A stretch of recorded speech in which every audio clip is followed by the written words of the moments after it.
Good evening all dear students, welcome to Unnati online classes.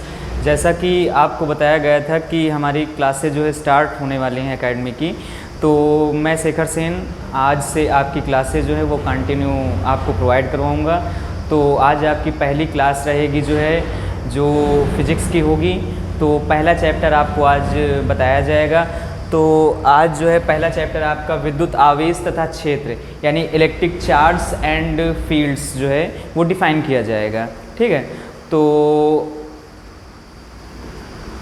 पहला जो है अगर हम इलेक्ट्रिक चार्ज की बात करें तो इलेक्ट्रिक चार्ज होता क्या है, इसके इफ़ेक्ट्स क्या होंगे, ये किसी भी ऑब्जेक्ट्स पर क्या प्रभाव डालेगा अपना, ये सारी चीज़ें जो है आज की क्लास में आपको बताया जाएगा। ठीक है, तो इलेक्ट्रिक चार्ज क्या होता है। देखिए, कोई भी चार्ज जो है वो एक रेस्ट पोजीशन में हो सकता है या फिर जो है कि मोशन में भी हो सकता है। ठीक है, तो चार्ज जो है वो यानी विद्युत आवेश जो है वो आज आपको अच्छे से डिफाइन किया जाएगा और कितने प्रकार का होगा, कैसे जो है किसी भी ऑब्जेक्ट्स पर उत्पन्न किया जाएगा, ये सभी चीज़ें जो है आज की क्लास में आपको सुचारू रूप से बताई जाएंगे। ठीक है, तो यह एक ऐसी राशि है, अर्थात विद्युत आवेश एक ऐसी भौतिक राशि होती है जिसके द्वारा किसी भी वस्तु पर विद्युत या विद्युत संबंधी प्रभाव उत्पन्न किया जा सकता है। ठीक है, तो यहाँ पे लिखा हुआ है कि आवेश वह भौतिक राशि है जिसके कारण पदार्थ में, किसी भी पदार्थ में, मान लिया कोई भी ऑब्जेक्ट है या कोई भी वायर है, तो उसमें जो है चार्ज का फॉर्मेशन किया जा सकता है। तो यह जो है एक ऐसी भौतिक राशि है जिसके कारण पदार्थ में विद्युत या विद्युत संबंधी प्रभाव उत्पन्न किया जा सकता है। और इसका जो है एसआई मात्रक क्या होता है, वो होता है कूलाम। ठीक है, और इसके अगर हम नेचर की बात करें तो नेचर आगे आपको डिफाइन किया जाएगा, लेकिन उससे पहले आपको बता दें कि यह एक अदिश राशि है, अर्थात electric charge is a scalar quantity. Electric charge is a scalar quantity. ठीक है, अब इसके टाइप्स की बात करें तो विद्युत आवेश जो है वो दो प्रकार के होते हैं, पहला धनात्मक और दूसरा ऋणात्मक, यानी पॉजिटिव और निगेटिव हो गया आपका। ठीक है, positive charge and negative charge. ठीक है, और अब अगर हम बात करें कि किसी भी ऑब्जेक्ट्स पर जो है कि चार्ज का फॉर्मेशन कैसे किया जा सकता है, इसका मतलब किसी भी वस्तु पर आवेश उत्पन्न कैसे किया जा सकता है और कितने प्रकार से उत्पन्न किया जा सकता है, तो किसी भी वस्तु पर आवेश तीन प्रकार से सामान्य रूप से हम उत्पन्न कर सकते हैं। पहला हो गया आपका घर्षण, दूसरा हो गया प्रेरण और तीसरा हो गया क्या, चालन। ठीक है, आपको यहाँ पे लिखा मिलेगा कि किसी वस्तु को तीन प्रकार से आवेशित किया जा सकता है। नंबर एक घर्षण, दूसरा प्रेरण और तीसरा चालन हो गया। ठीक है, अब यहाँ से अगर हम बात करें कि घर्षण क्या होता है, प्रेरण क्या होता है, चालन क्या होता है, तो पहला हम उठा ले रहे हैं कि ऐसा है घर्षण क्या है। ठीक है, तो जब किसी एक ऑब्जेक्ट पर किसी दूसरे ऑब्जेक्ट को कांटेक्ट में लाएंगे और उसके बाद आपस में हम रगड़ेंगे, तो दोनों एक दूसरे के संपर्क में आने के पश्चात क्या कर रहे हैं, हम दोनों को रगड़ रहे हैं, तो दोनों पर आवेश उत्पन्न हो जाएगा। लेकिन यहाँ पे आवेश किस नेचर का उत्पन्न हो रहा है, कितना उसका मैग्नीट्यूड होगा, इसकी अगर हम बात करें तो मान लिया पहली ऑब्जेक्ट ये है और दूसरी ऑब्जेक्ट ये है, इन दोनों को हम कांटेक्ट मिला के आपस में क्या करेंगे, रगड़ेंगे, तो दोनों ऑब्जेक्ट्स पर जो मैग्नीट्यूड होगा चार्ज का वो सेम होगा, लेकिन दोनों के जो नेचर होंगे चार्ज के वो अपोजिट होंगे। मतलब अगर हम दोनों वस्तुओं को आपस में रगड़ रहे हैं तो दोनों वस्तुओं पर समान परिमाण परंतु विपरीत प्रकृति के आवेश उत्पन्न होंगे। ठीक है, अब हम दूसरे नंबर की बात करते हैं, प्रेरण। ठीक है, तो प्रेरण में क्या होता है कि पहली वस्तु के कारण किसी तीसरी वस्तु पे चार्ज का उत्पन्न हो जाना ही प्रेरण की घटना कहलाता है। जैसे हम बात करें कि मान लिया ये कोई एक ऑब्जेक्ट है पहली, और इससे इलेक्ट्रिक फील्ड लाइन्स हमारी क्या कर रही हैं, निकल रही हैं, मतलब वैद्युत बल रेखाएं हमारी निकल रही हैं, और ये जो है दूसरी वस्तु है। अब इसके कांटेक्ट, मतलब पहली वस्तु के कांटेक्ट में जब ये दूसरी वस्तु आएगी तो इसमें भी क्या होगा, आवेश का गुण पहुँचेगा। अब जब आवेश का गुण पहुँचेगा तो ये भी क्या हो जाएगी, आवेशित हो जाएगी। अब इससे भी वैद्युत बल रेखाएं क्या कर रही हैं, बाहर निकल रही हैं। अब इससे वैद्युत बल रेखाएं जब बाहर निकल रही हैं तो देखा हमने कि पहली के कारण दूसरी में आवेश उत्पन्न हुआ, और इस दूसरी के संपर्क में हमने एक कोई तीसरी वस्तु रखी, चालक वस्तु। अब वैद्युत बल रेखाएं इसमें भी पहुंचेंगी और पहुंचने के पश्चात क्या करेंगी, इसको भी आवेशित कर देंगी।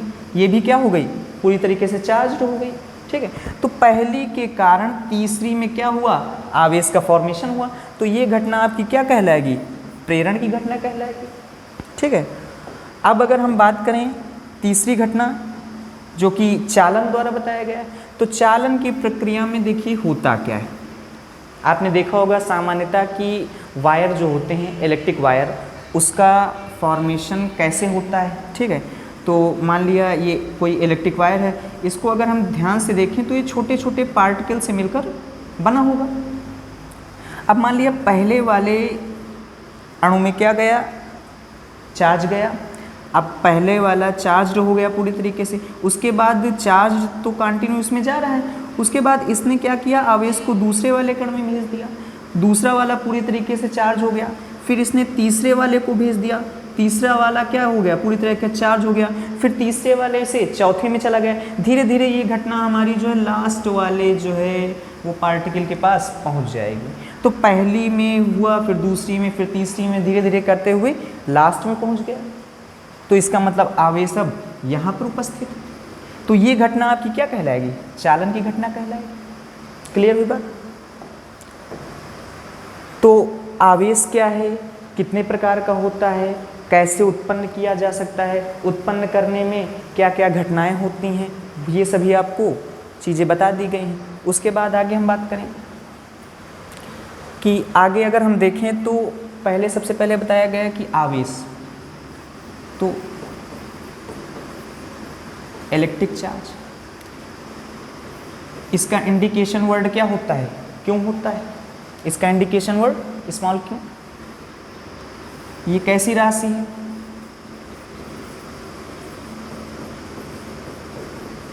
अदिश राशि हो गई। इसका मात्रक यानी यूनिट की अगर हम बात करें तो इसकी एसआई यूनिट जो होगी वो होगी कूलाम। सीजीएस यूनिट की हम बात करें तो क्या होगी, स्टेट कूलाम होगी, स्टेट कूलाम हो गई आपकी। उसके बाद अगर इसकी हम विमा की बात करें, डायमेंशन की बात करें,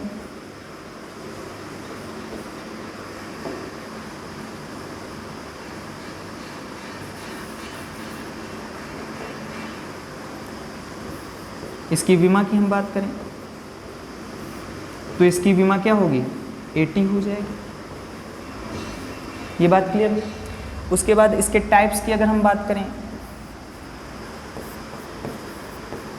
अभी आपको बता दिया गया है कितने टाइप के होते हैं, 2 टाइप के होते हैं। पहला पॉजिटिव, दूसरा निगेटिव हो गया आपका।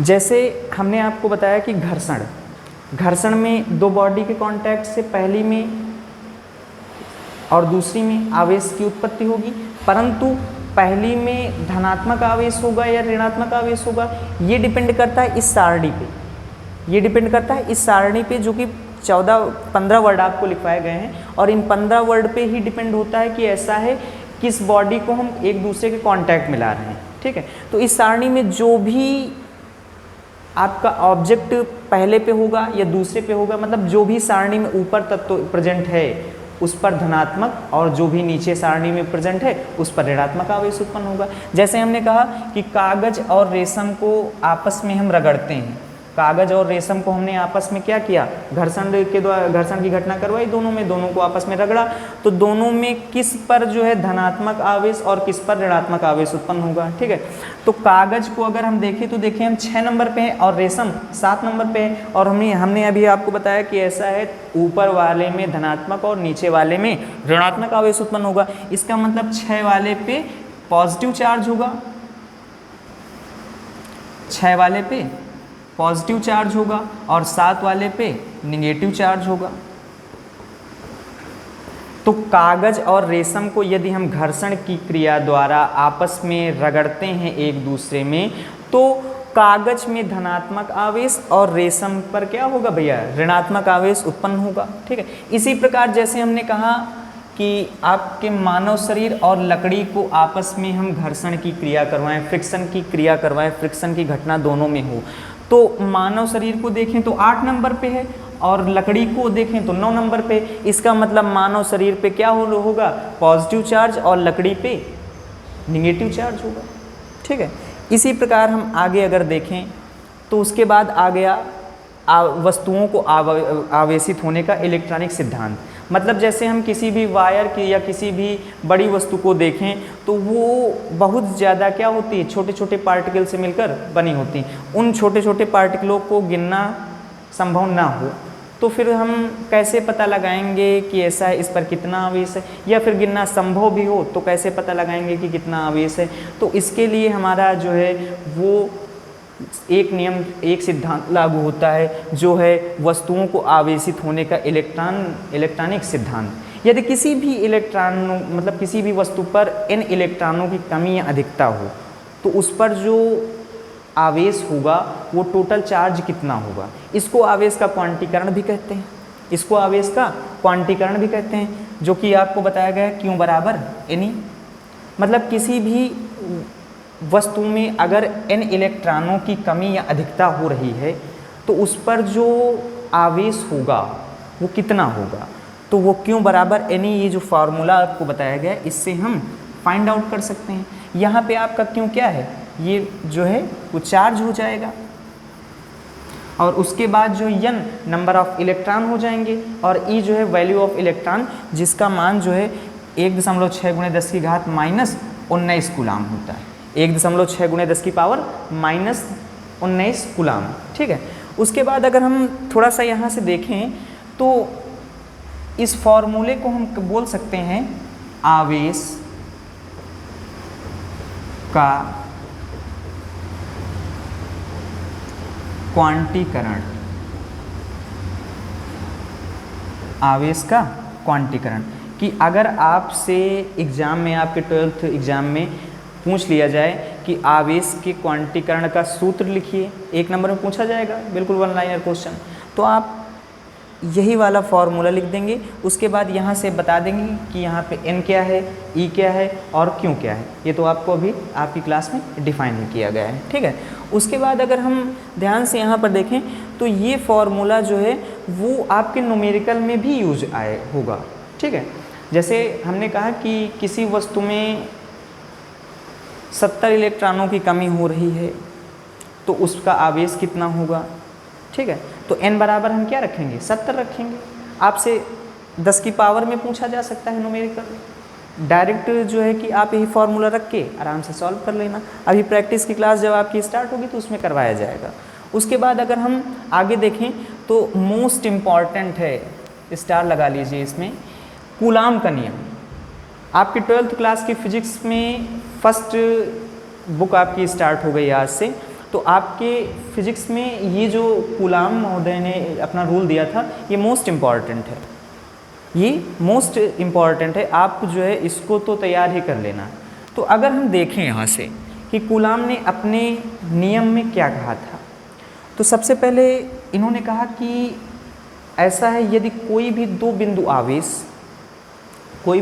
आवेश एक दूसरे से कुछ दूरी पर उपस्थित होंगे तो उनके बीच कुछ ना कुछ फोर्स अप्लाई होगा, और वो फोर्स होगा क्या, कितनी वैल्यू होगी उसकी, क्या मतलब रिएक्शन करेगा वो। ठीक है, तो ये नियम बताने से पहले आपको ज़रा एक बात समझा दें, स्टार्टिंग पोजीशन पे बतानी थी।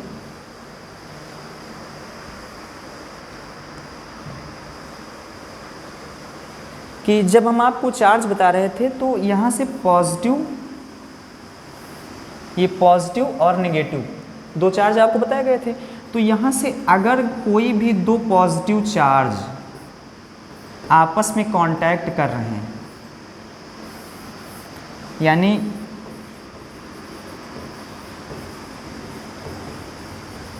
सेम नेचर के चार्ज अगर एक दूसरे के कांटेक्ट में आ रहे हैं तो रिपल्सन होगा।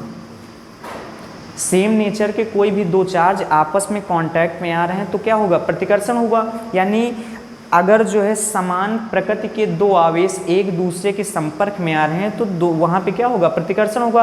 और अपोजिट नेचर के कोई भी दो चार्ज पार्टिकल अगर जो है एक दूसरे के कांटेक्ट में आएंगे तो वहाँ पे क्या होगा, अट्रैक्शन हो जाएगा। मतलब अगर विपरीत प्रकृति के कोई भी दो बिंदु आवेश एक दूसरे के संपर्क में आएंगे तो वहाँ पे क्या होगा, आकर्षण हो जाएगा।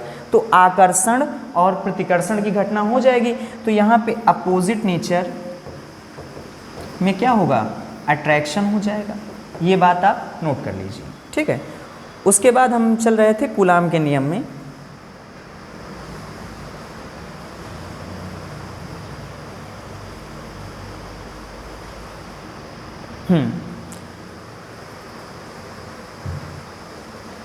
कूलाम महोदय ने कहा कि ऐसा है कोई भी दो चार्ज पार्टिकल एक दूसरे से यदि कुछ दूरी पर प्रेजेंट हैं तो उनके बीच जो फोर्स अप्लाई होगा वो कितना होगा, उसकी वैल्यू कितनी होगी।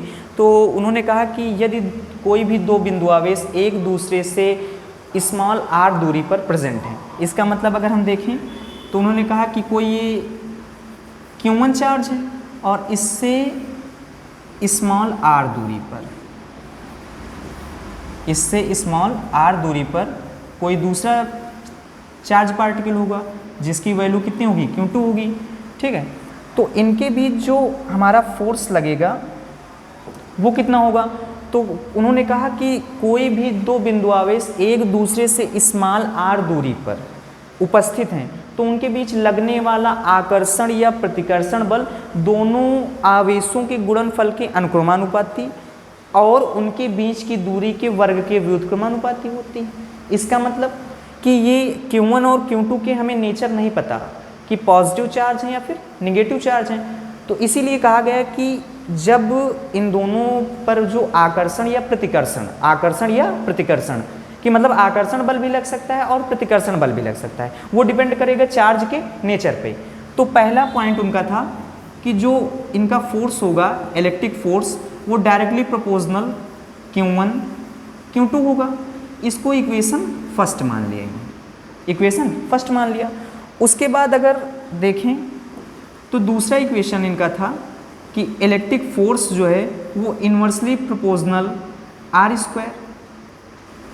इक्वेशन सेकेंड हो गया इनका कि जो इलेक्ट्रिक फोर्स अप्लाई हो रहा है इनके बीच में, दोनों चार्ज पार्टिकल के बीच में, वो दोनों आवेशों के गुणनफल के क्या हो, अनुक्रमानुपाती हो और उनके बीच की दूरी के वर्ग के व्युत्क्रमानुपाती हो। अगर हम इन दोनों इक्वेशंस को देखें तो यहाँ से हमारे LHS क्या है, इक्वल है, तो RHS को हम इक्वल कर सकते हैं।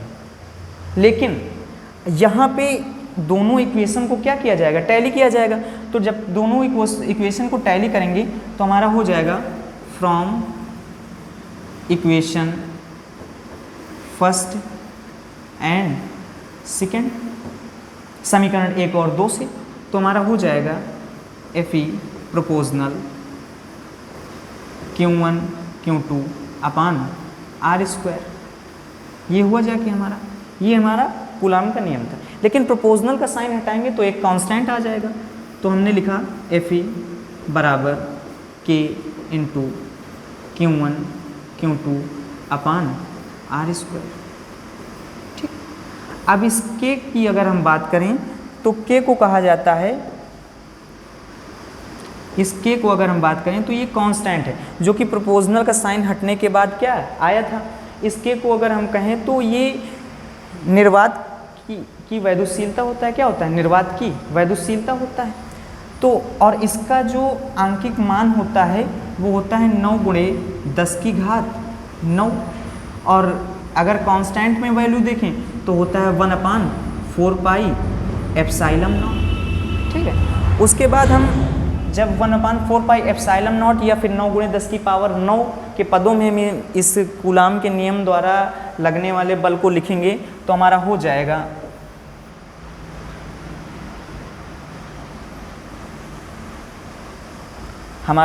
जाएगा रिजल्टेंट फार्मूला Fe बराबर 1/4πε0 इंटू Q1 Q2 अपान r²। ये जो है कूलाम का फाइनल फार्मूला था, ये कूलाम का फाइनल फार्मूला था, ठीक है। उसके बाद अगर हम देखें तो यहाँ पे ये भी लिख सकते हैं, और F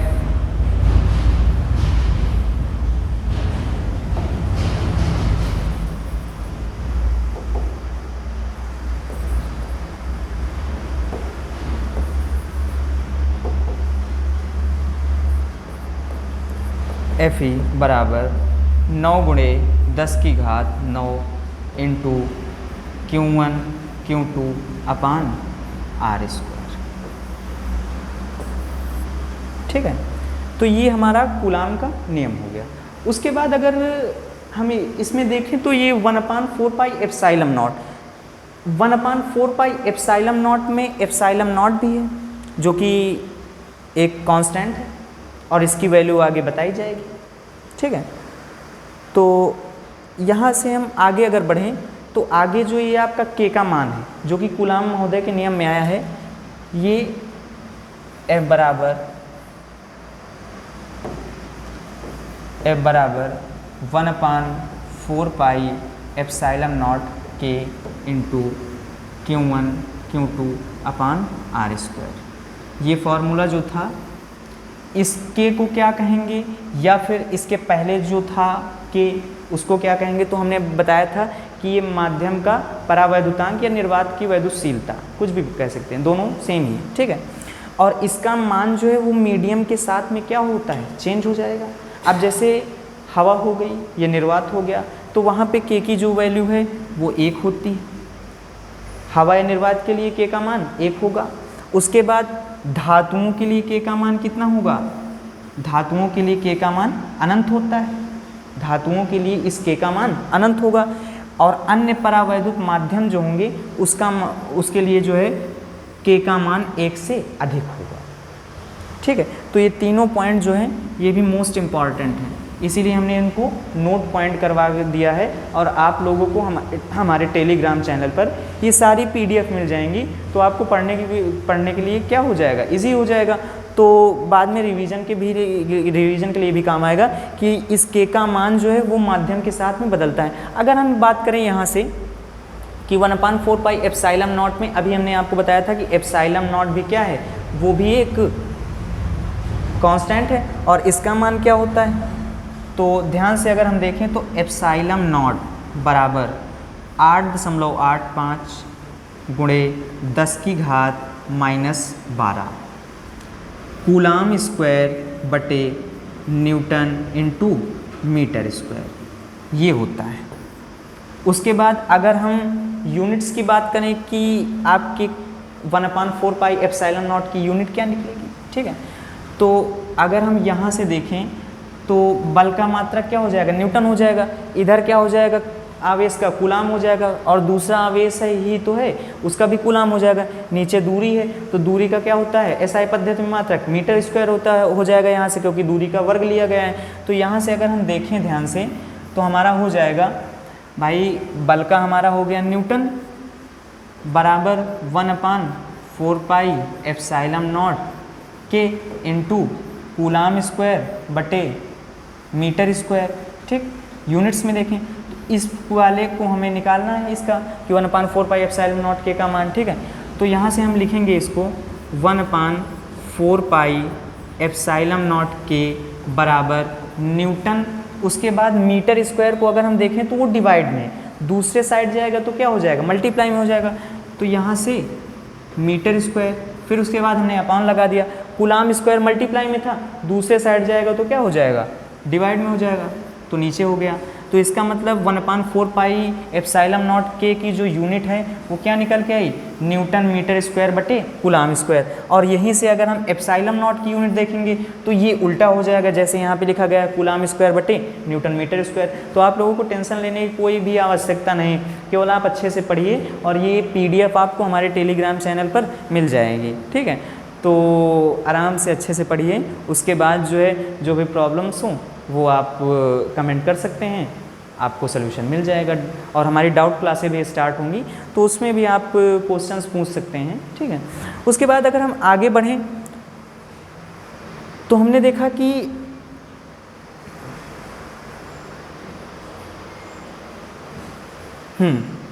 इसका CGS पद्धति में मात्रक क्या होगा, SI पद्धति में मात्रक क्या होगा, हालांकि पहले हम बता चुके हैं लेकिन फिर भी आपको यहाँ पे दिया गया है। तो CGS पद्धति में आवेश का जो है मात्रक वो स्टेट कूलाम होता है। उसके बाद एक कूलाम में स्टेट और स्टेट कूलाम में क्या रिलेशन है, तो आप देख सकते हैं कि एक कूलाम बराबर 3 × 10⁹ स्टेट कूलाम, 3 × 10⁹ स्टेट कूलाम, यानी एक कूलाम बराबर 3 × 10⁹ स्टेट कूलाम होगा।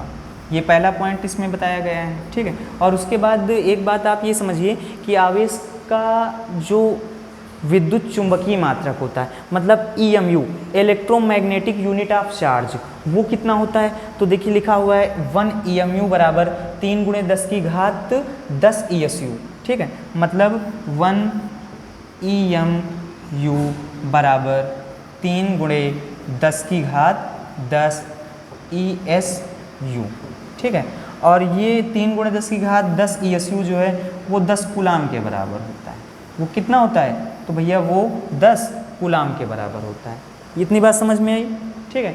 तो आप लोगों से हम यही उम्मीद करते हैं कि आप अच्छे से हमारी क्लास से ज्वाइन करेंगे, अच्छे से घर पे पढ़ेंगे आराम से और हमें अच्छा अपना रिज़ल्ट देंगे, क्योंकि हम लोग यही चाहते हैं, हमारी टीम भी यही चाहती कि बस आप लोगों का रिज़ल्ट अच्छा है, उसके बाद जो है और हमें कुछ नहीं चाहिए, ठीक है। तो यही चीज़ है कि अच्छे से पढ़िए, जो भी डाउट है वो कमेंट कीजिए और टेलीग्राम चैनल हमारा ज्वाइन कीजिए, जिससे आपको सारी PDF जो हैं वो प्रोवाइड हो सकें, ठीक है।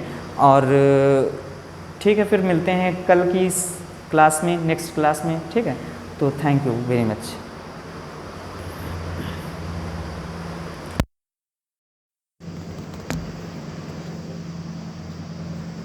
हे भैया।